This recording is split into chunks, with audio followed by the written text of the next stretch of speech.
Hi, and welcome to this special video edition about the French elections. We will briefly address the French political system and the candidates. Ah, France, land of wine and bread, land of art and culture, land of tax evasion. French politics are complicated.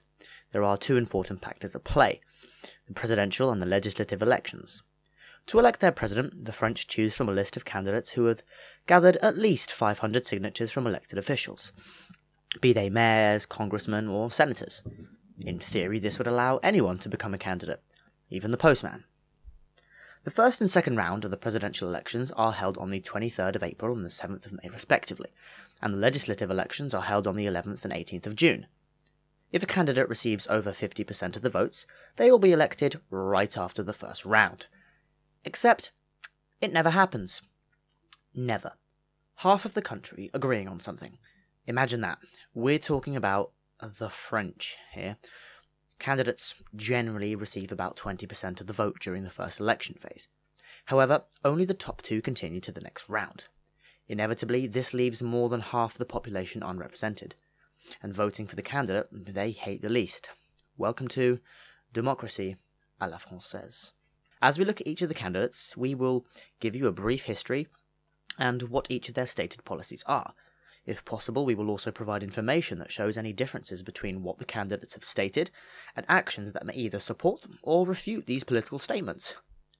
Everyone loves lists, don't they? I, for one, can't get through a day without perusing one with my morning tea. Without further ado, the following candidates are presented in no particular order. Now we move on to Emmanuel Macron of the En Marche party. Emmanuel Macron began his political career working as an inspector of finances in the French Ministry of Economy. Macron is another defector from the Socialist Party, leaving the party in 2009. Emmanuel Macron has racked up an impressive career during his life in the political field that has been far more successful in the private sector. His life has been extraordinary enough that an entire video could be made covering just this candidate. However, due to a commitment to providing news that is as unbiased as possible, we will pare this down to match the information given with other candidates. Macron began his run for the 2017 presidential election by creating En Marche. His political platform includes the following: advocates in favour of the free market and reducing public finances deficit, supports CETA but not the TTIP, open unemployment insurance for people who resign from their jobs, has stated his position as neither for nor against the EU, supports the open door policy toward immigrants and refugees, calls for a restoration of community policing, and considers that the management of some major risks must be delegated to the associations or the private sector, in favour of using nuclear energy, which he considers a French choice and a choice for the future, believes in environmental protections and climate change, wants to increase the purchasing power of the working class. Emmanuel Macron's stated positions place him firmly as a centrist, neither straying too far left or right overall, which makes him popular to many of the French. His time and work during his private sector career with both Goldman Sachs and as an investment banker at Rothschild and Citibank seem to place him firmly in the pockets of global bankers. And finally, we are brought to Marine Le Pen of the National Front.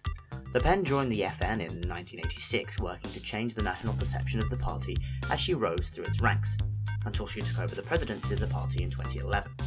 During the 2012 presidential election, Le Pen finished third in the first round of votes. While this ended her first run, she did finish with a much higher result than her father's run in 2012. Le Pen has been described as the more refined, polished voice of the FN, with her work to de-demonise the party's reputation and political platforms. During the 2017 presidential elections, she has concentrated her stance on the economic and social issues. Opposed to free trade and autocracy, she advocates protectionism as a median way. Anti-EU, wanting France to instead seek exiting from the EU a la a Brexit.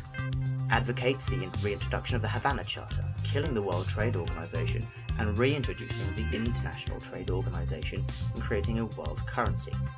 Advocates France food independence with regard to multinationals, supports an immediate reduction of 20% of the domestic tax on oil products, wants to implement a flexible corporate tax according to the use of profits, strong opponent of the euro and advocates France to leave the common currency, against measures to hinder anonymity on the internet like SIPA, and against mass immigration. Many of the FN party policies are considered extreme in France, which has led her to focusing instead more on the mainstream beliefs. Regardless of this, those policies do exist within her party.